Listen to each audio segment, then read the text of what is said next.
있습니까? 성경은 여러분에게 무엇일까요?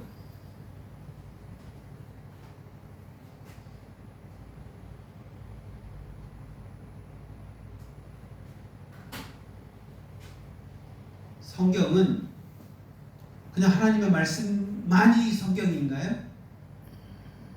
여러분에게 묻습니다. 성경은 누가 기록했습니까? 성령의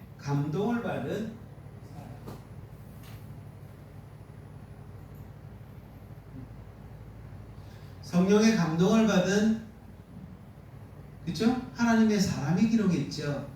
네. 맞나요? 네. 제가 얘기하는 그것이 맞나요? 그러면 성경에 나오는 그 이야기가 우리의 입장에서는 무엇이 되어야 하나요? 첫째는 하나님의 말씀에 뜻이 정확히 순종하지 못한 회개가 있어야 되는 거예요. 그리 성경이에요. 그에 따라서 내 잘못한 것에 대한 기록들이 너무너무 상세하게 기록되어 있다는 사실이요. 그리고 그것에 대하여서 회개하고 돌아선 사람이 있는가 하면 어떤 사람은 불순종하여 오늘의 사울처럼 온 가족이 몰살당했습니다. 그리고 앞서서 말씀드렸던 은혜를 받고 똑같은 죄를 범했던 사람이 회개하여서 천국을 이루어가는 모습을 기록하며 그곳에서 찬양이 있고 간증이 있고 무엇이 있습니까? 고백이 있는 곳이 성경입니다. 성경은 우리에게 어떤 것을 주고자 하십니까? 하나님의 계획을 우리에게 알려주십니다.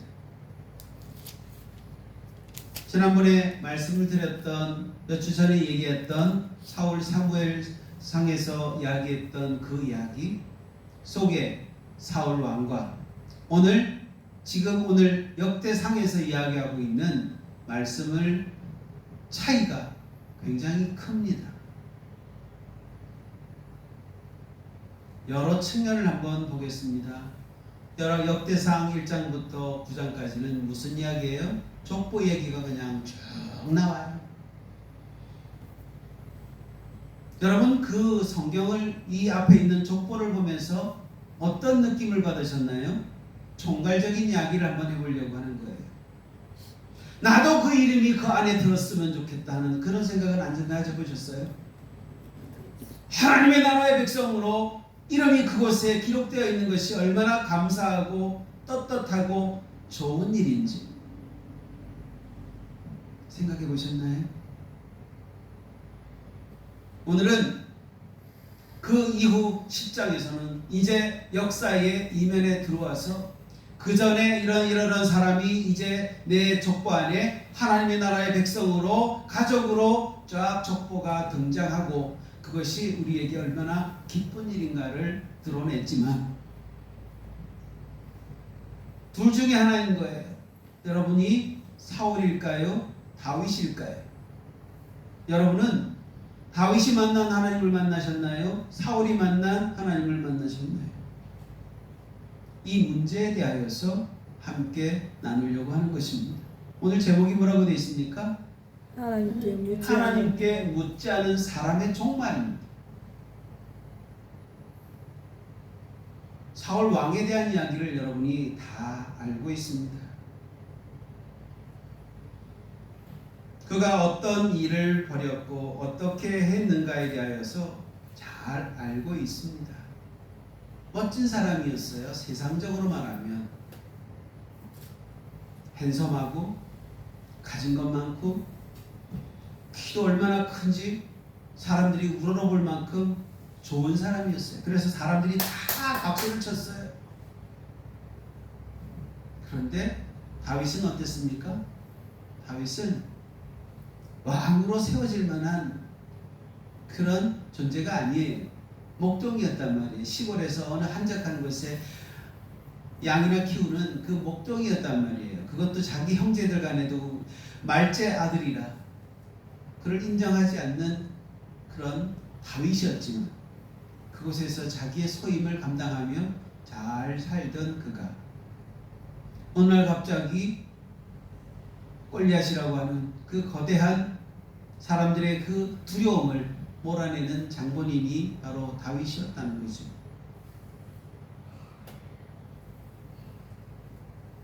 그런 가운데 왕으로서 집전을 하고 중간에 골리앗을 넘겨뜨렸을 때 그 궁궐로 들어왔을 때 하는 말이 여인들이 한 말이에요. 그렇죠? 여인들이 하는 말이었단 말이에요. 뭐라고 얘기했습니까? 다윗은 만만이요 사울은 천천이다. 비교하는 어떤 그 언어를 듣고 나서 무엇이 옵니까? 화가 올라왔어요. 분노가 올라왔어요. 분노가.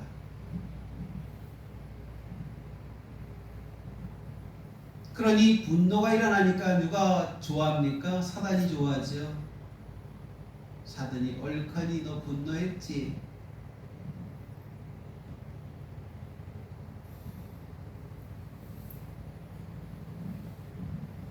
즉 우리는 분별해야 되는 것이 있습니다.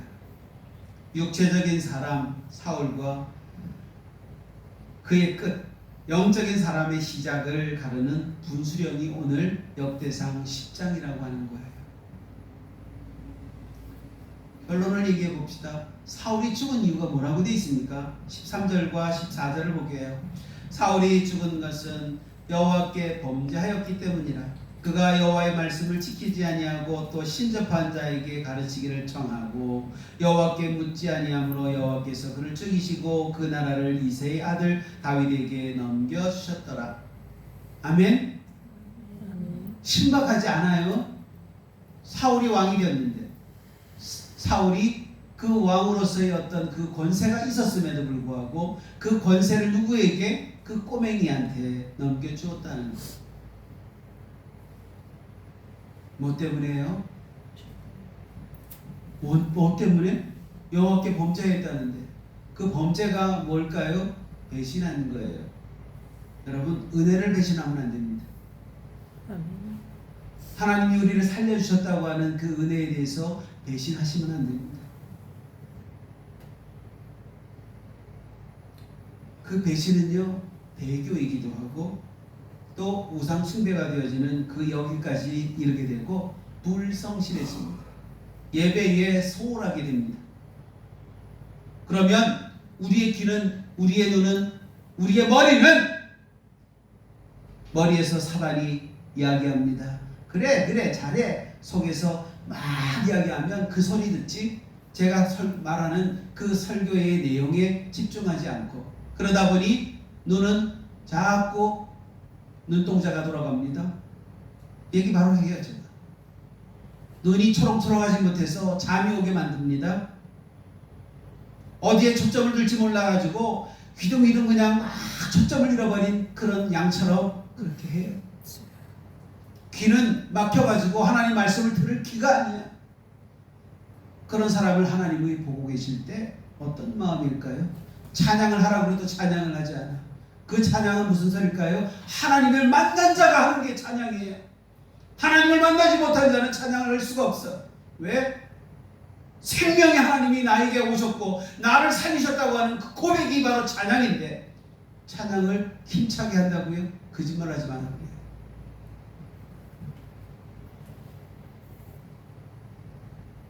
내 죄가 뭔지 내가 무엇을 잘못했는지 분명히 아는 사람은 이렇게 할 수가 없어요.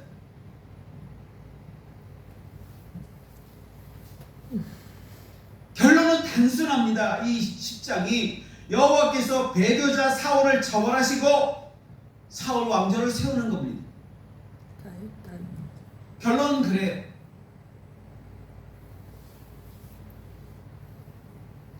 우리는 돈이 있고 권력이 있고 뭐 지혜가 있으면 이 나라가 하나님의 나라가 되겠지?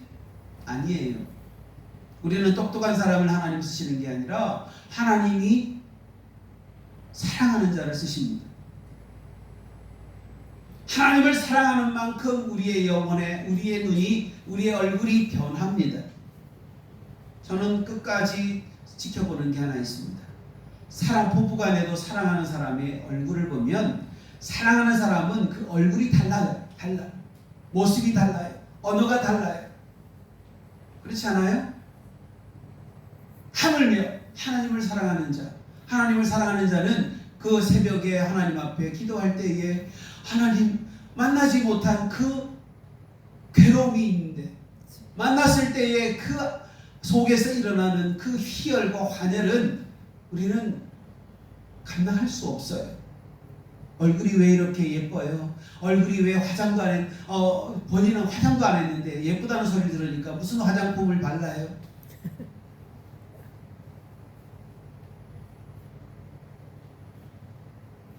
하나님을 사랑하는 자는, 우리 주님을 사랑하는 자는 그 모습이 다릅니다. 언어가 달라요. 모습이 달라요. 모든 사람들을 끌어안는 그것이 있습니다. 하나님을 사랑하지 못한 이 사울 왕은 얼마나 처절하게 죽었는지 한번 보세요. 다른 사람 병사 보고 날 죽이라고 하니까 왕을 어떻게 죽이겠습니까? 자기가 칼에다가 찔려 죽었잖아요. 병사를 죽이는 병사도 그것을 보고 난 다음에 자기도 거기서 또 죽잖아요. 자기 칼에. 그 사울 왕의 갑옷을 벗겼어요. 죽은 자의 옷을 벗겼다는 것은 왕의 옷입니다. 왕의 옷을 벗긴다는 것은 왕으로서의 어떤 그것은 다 우리의 모든 자존심을 다 꺾어버리셨다는 거잖아요. 그리고 이 블레셋이라고 하는 그 나라의 존재는 뭡니까? 이방이잖아요. 세상이에요. 그들은 뭐예요? 사울 왕의 머리를 잘라버렸잖아요. 머리를 잘라가지고 자기들의 신전에 갖다가 걸어뒀어요. 왜냐하면 옛날에 왕이 적장에 그 머리를 잘라서 거기다가 내걸어야 싸움에서 이겼다고 하는 증표가 되기 때문입니다. 한번 비교해 봅시다. 우리 예수 그리스도 만왕의 왕이신 예수를 세상 사람들이 어떻게 했습니까? 겟세마네 동산에서 그 안에 있는 십자가의 틀에 올려서 죽이잖아요. 창을 3번이나 찔러 머리에는 가시의 혈관을 쓰게 하고 그 올라가는 과정에 모든 채찍과 살점이 떨어져 나가는 그 아픔을 다 겪어서만까지 예수님은 옷을 어떻게 해요? 그냥 일상에 있는 옷까지도 다 벗겨서 그들이 속옷까지도 나눠 가졌잖아요. 그렇죠? 저 이렇게 보면 아무것도 안 입었다는 이야기야. 좀 상상을 해보세요. 아무것도 안 입은 사람을 갖다가 찔러버리고 그렇게 했단 말이에요. 그 모습을 본 막달라 마리아는 마리아 엄마가 하고 같이 얼마나 처절하게 울었을까 생각해 봅시다. 막달라 마리아가 했던 행동처럼 길라 라베스에 있는 이 사람들이 어떻게 합니까? 사울 왕이 죽었다는 소리를 듣고 다 쫓아와가지고 어떻게 합니까? 울며 불며 그 시신을 수습에다가 다 매장을 하고 그렇게 하지 않았습니까? 이들은 은혜를 갚은 사람입니다. 과거 암몬 왕의 침략으로부터 그곳 길랏 야베스라고 하는 이 주민들을 구출해냈던 사건이 있어요. 이게 사무엘상 10장에 나오는 이야기예요. 10장에서부터 11장에 일러서 나오는 사울 왕의 행적이 있단 말이에요. 그들을 구출했던 그 기록이 있단 말이죠. 이 이야기를 듣고 그들은 어떻게 합니까? 7일 동안 금식을 하며 장례를 치릅니다. 이 흑역사, 아름답지 못한 역사이지만 사울 왕의 그 모든 것을 다 수습한 길랏 야베스 이 주민들에게 다윗 왕은 후대에 이르러서 칭찬을 하죠. 사무엘하 2장 4절로 후반절에 야 길라앗 야베스 너희 주민들은 참 잘했다. 내가 하지 못한 것을 너희가 참 잘했다. 칭찬을 합니다.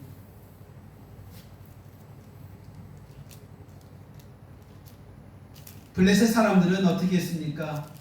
사울의 그 시신을 두고 모든 자기의 우군들에게 전하죠. 소식을 전하는 거예요. 다 사울왕이 죽었다. 신전에다가 갑옷을 두고 머리에 다곤의 신전에다가 그냥 머리를 매단 이 사건이, 그러면서 13절로 14절에 사울왕이 왜 죽었냐 하고 하는 그 이유를 분명하게 나타내고 있습니다. 마알이라고 하는 히브리 말은 범죄하였다라고 하는 그것에 우리가 지금 우리말로 해석한 것이지만 변절했다, 배신했다, 불성실한 사람이구나 이런 뜻입니다. 사울이 죽은 이유는 하나님께 범죄했다는 것은 변절했고 배신했고 우상숭배했다 이야기예요. 우리 하나님의 말씀을 지키지 않았던 불순종입니다. 그리고 사울 왕이 어떻게 했습니까? 사무엘상 28장에서 보면 이런 내용이 나와요. 사울 왕이 신접한 여인에게 다가와서 뭘 요구하냐면 사무엘을 불러라. 무당에게 뭐라고 하냐면 사무엘을 좀 불러다오. 우리가 지금 너무나 긴박하고 힘드니 좀 불러다오. 그의 능력은 알아요. 사무엘은 하나님의 나라로 갔잖아요. 어떻게 옵니까?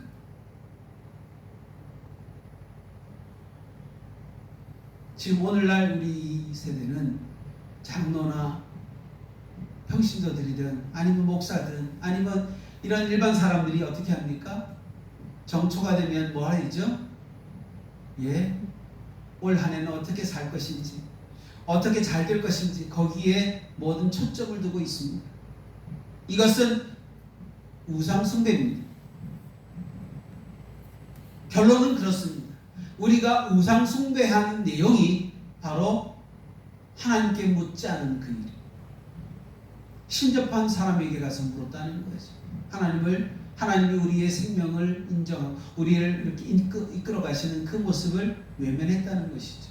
믿지 않았기 때문이죠.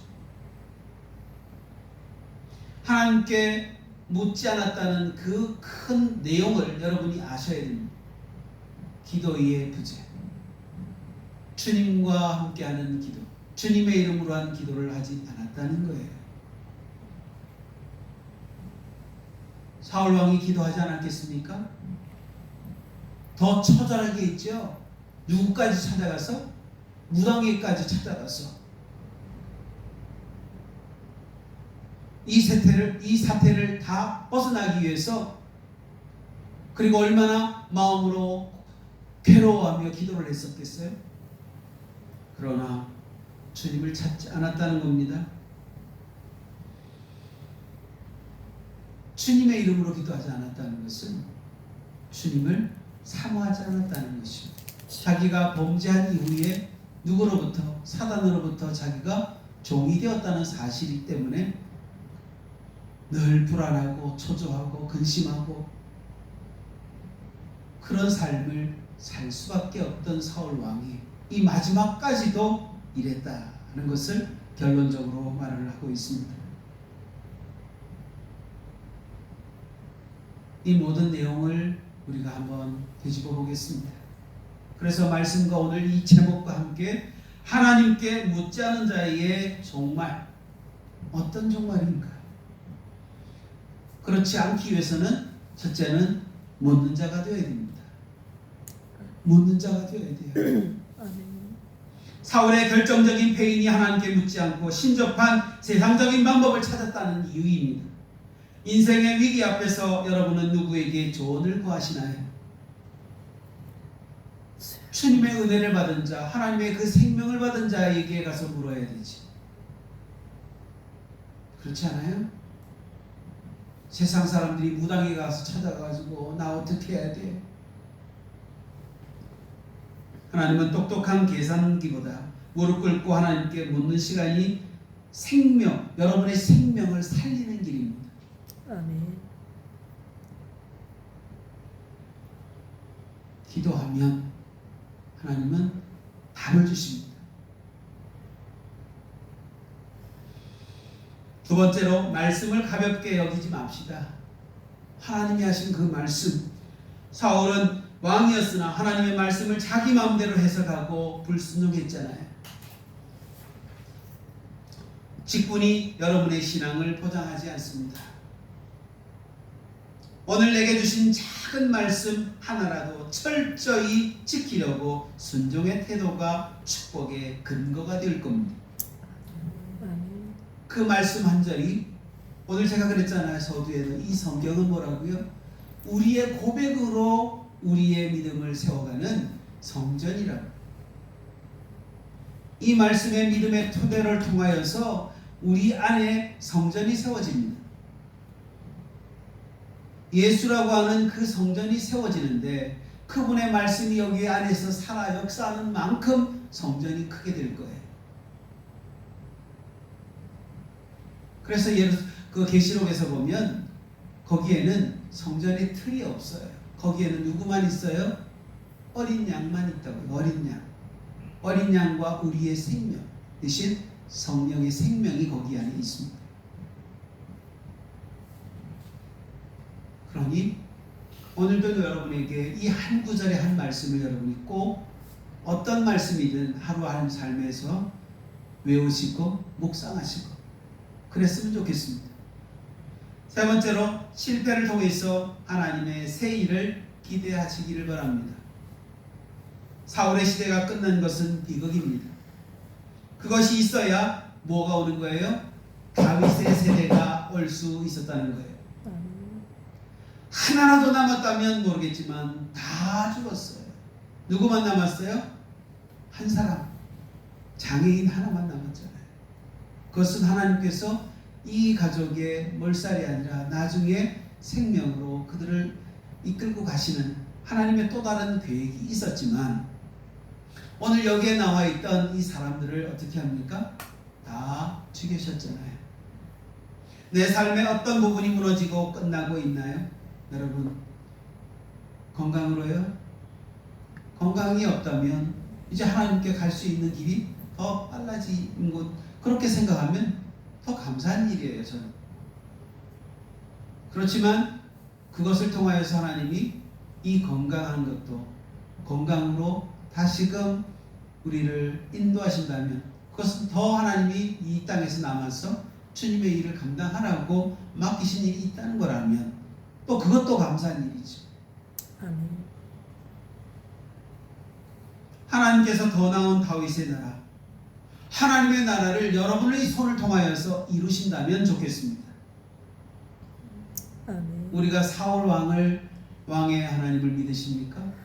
아니면 다윗 왕이 믿는 그 하나님을 믿으십니까? 그래서 다시금 되새겨보려고 하는 내용은 오늘 사울처럼 나의 세력을 확인하여 세상의 목소리에 귀를 기울이지 않기를 부탁합니다. 세상이 이럴 거다 저럴 거다 무슨 이렇게 될 거라 전조가 이렇다 아니요. 주님이 나를 살리셨다고 하는 주님이 내게 이런 일이 벌이셨다고 하는 사실 속에 나를 인정하시고 도와주실 거라고 하는 사실을 믿어보십시오.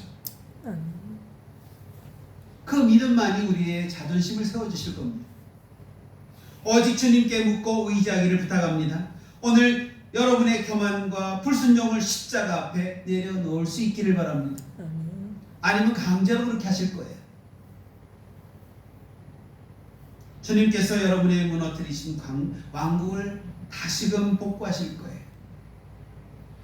하나님의 마음에 합한 다윗의 통치가 여러분의 삶에 임하기를 정말 축원합니다. 아멘. 주님은 이렇게 해서 어떻게 합니까? 왕국을 세웠어요. 오후에 할 그 성전 이야기의 말씀의 제목 안에 잠시만 여러분에게 나눠드리겠습니다. 11장에서 보면 여부스, 즉 무너뜨리지 못할 그 성, 이 성을 무너뜨려서 예루살렘으로 만들었고, 그래서 하나님은 늘 성경에 보면 시온 산성에 대한 이야기가 나와요. 시온 산성이 뭔지를 여러분이 알면 답이 나오겠죠. 시온 산성은 하나님의 임자심을 상징합니다. 우리가 어디로 올라가야 되는가? 시온 산성으로 올라가자, 산성으로 올라가자. 다윗이 항상 그것을 이야기하는 것은 바로 하나님의 임자의 장소에 너희가 올라가라, 올라가자, 그 이야기요. 그 이야기를 하면서 하는 이야기입니다. 주님은 우리에게 성경을 통하여서 이 땅에 우리가 어떻게 살아야 할 것을 요구하고 있잖아요. 심판과 축복의 통로를 항상 열어놓고 이스라엘 백성들에게 6족속은 이쪽, 6족속은 이렇게 해서 정말 저주받을래, 축복받을래 내어놓고 여러분에게 판단하라고 얘기해요. 그리심산과 또 하나의 어떤 그 산이 있잖아요. 너는 어디를? 에발산에 갈래? 그리심산으로 갈래? 하나는 인둥산이요, 하나는 축복의 산이었어요. 아주 감동적인 산이었어요. 두 산을 딱 비교해 놓고 너희가 이곳으로 갈래? 여기로 갈래? 눈으로 보이는, 그래서 아이들에게 모든 사람들에게 인정할 수 있는 그곳으로 인도하신다고 하는 것. 하나님이, 즉 지금으로 얘기하면 예수님이 우리의 생명이 되시고 우리 안에 임재하지 않는 것, 바로 그것은 세상과 똑같아요. 여러분의 이 심령산성, 여기가 시온산성이 되어지고 법궤가 되어지고 이 안에서 예수님이 살아 역사되어서 우리 마음이 아닌 예수님의 생각, 예수님의 그 실천하신 그 사역을 우리가 감당할 수 있다면 많은 사람들이 살아나지 않을까, 많은 사람들이 축복받는 통로를 알게 하지 않을까, 저는 그렇게 생각합니다. 역대상 28장에서 보면 마지막 설교를 하듯이 구세의 사람들에게 남기는 말을 합니다. 그가 하는 모든 신앙의 여정을 다 겪고 난 다음에 오늘 청년의 때에 뭐 하라고 그랬죠? 창조주 하나님을 기억하라 그랬잖아요. 그 내용이 어디에 나오느냐? 바로 역대상 28장과 29장에 이끌어서 나와요. 29장은 성전을 건축하는 이제 대한 이야기지만 28장에서 보면 자기의 죄를 고백을 하면서 나타나는 그 내용이 그곳에 언급이 되어 있고, 내 죄로 인하여서 성전이 이렇게 세워지지 않았지만, 문제는 제가 다시금 한번 보았습니다. 성전은 누가 짓는가요? 내가 짓는 게 아니라는 거예요. 다윗에게 모든 영감을 주어서 설계 도면을 다 하나님께서 그려주셨어요. 이렇게 해라. 뭔지 아세요? 부모님이 중요한 사실이 하나 있어요. 부모님의 믿음이 자식들에게 그대로 물려진다는 거예요. 다윗이 받았잖아요. 설계 도면을, 솔로몬 성전을 짓는 것은 솔로몬이 직접 받은 게 아니라 누구로부터 전수받은 거예요? 아버지 다윗으로부터 물려받은 거예요. 이렇게 해라. 다윗 왕이 아버지가 성전 짓는데 모든 준비물을 다 준비해 줍니다.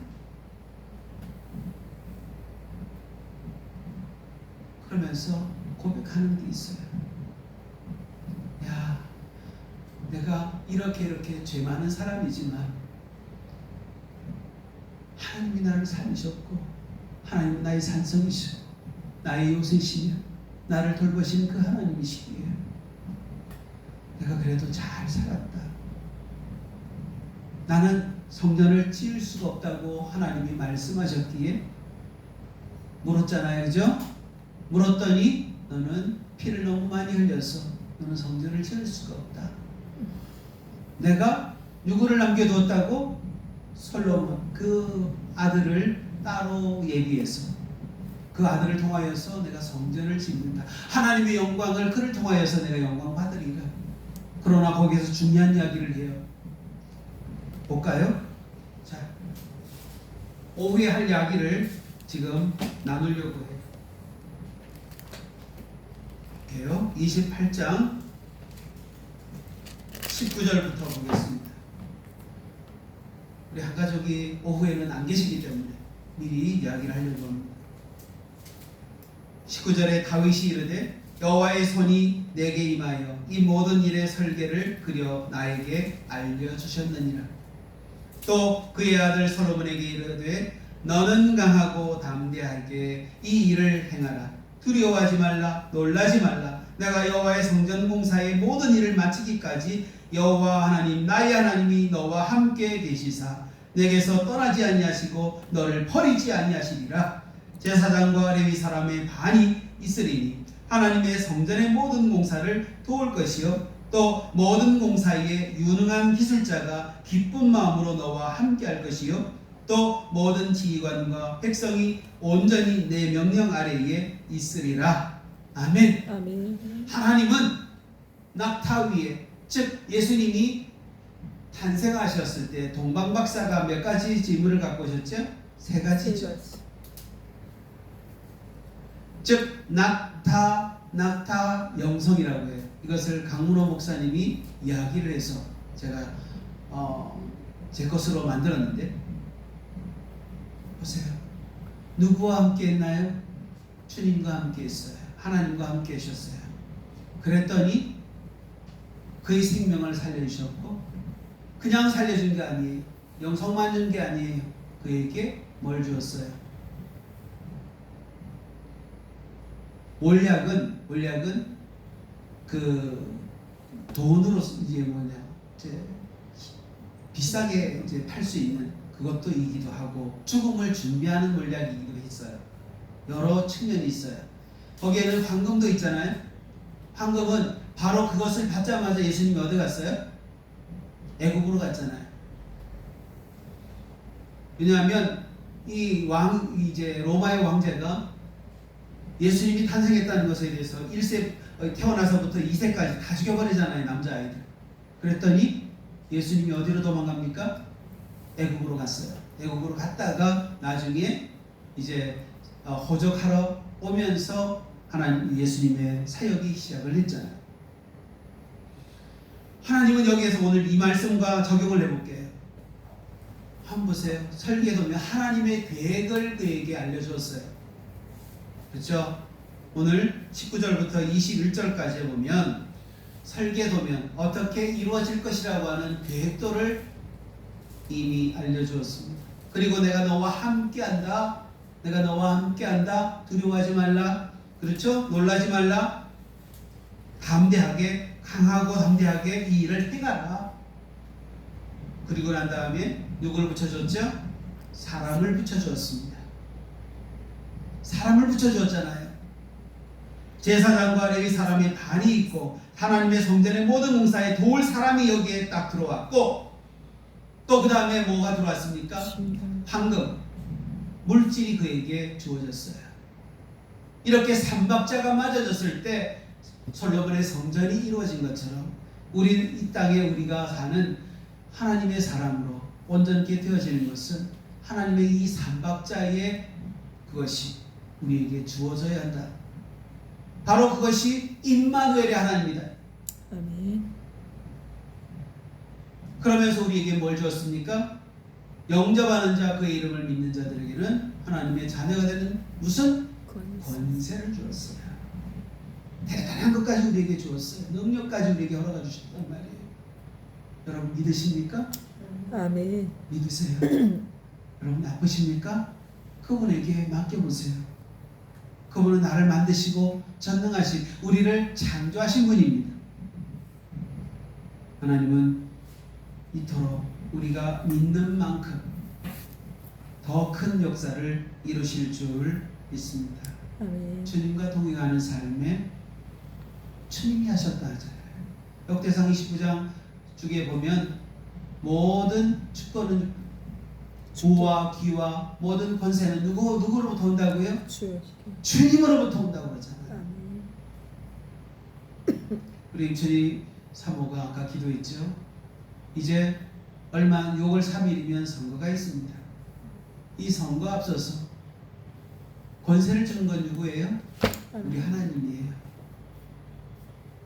하나님이 주실 거고 나는 찍지만 내가 원하는 것과 하나님 뜻은 다릅니다. 같을 수도 있지만 그러나 하나님께서 이 나라를 걱정하시는 것은 여러분보다 더 강합니다. 주님을 믿으십시오. 주님이 우리를 온전한 것으로 인도하실 줄 믿고 나아가는 삶에 여러분 가정을 세우시면 다윗 왕조가 세워지는 것처럼 우리도 왕 같은 뭐라고 했죠? 제사장. 그래요. 왕은 아니에요. 왕 같은 제사장이에요. 왕 같은 제사장. 하나님을 섬기는 사람이에요. 베드로전서에서 나오는 그것처럼 우리는 왕 같은 제사장. 왕은 아니야. 왕은 누구냐? 우리가 주님이시기 때문에. 착각하면 안 돼요. 우리는 헌신하고 그분의 어떤 종이에요. 종으로 사는 저와 여러분이 됐으면 좋겠습니다. 아멘. 기도하겠습니다. 주님 감사합니다. 주께서 허락하시는 이 삶에 내가 남길 것은 무엇입니까? 다윗 왕처럼 솔로몬에게 믿음의 모든 그 설계 도면을 줄 수 있기를 원합니다. 하나님께서 나에게 믿음의 어떤 반석에 이러한 계획을 가졌고 이런 것을 시행하려고 한다고 하는 하나님의 그 목적과 그 계획하심을 이루려고 하는 자손들에게 믿음을 전수할 수 있는 사람이기를 원합니다. 청년의 때에 전능하신 하나님, 그 하나님, 창조주 하나님을 믿으라고 알라고 하는 것처럼 더욱더 힘을 내서 하나님을 알 수 있는 청년 같은 믿음을 갖게 하옵소서. 아멘. 더욱더 강건하고 믿음으로 나아가는 길에 풍요롭고 또 주께서 인정하시는 삶이 되도록 인도하실 것을 믿고 예수님의 이름으로 축복하고 기도합니다. 아멘. 아멘.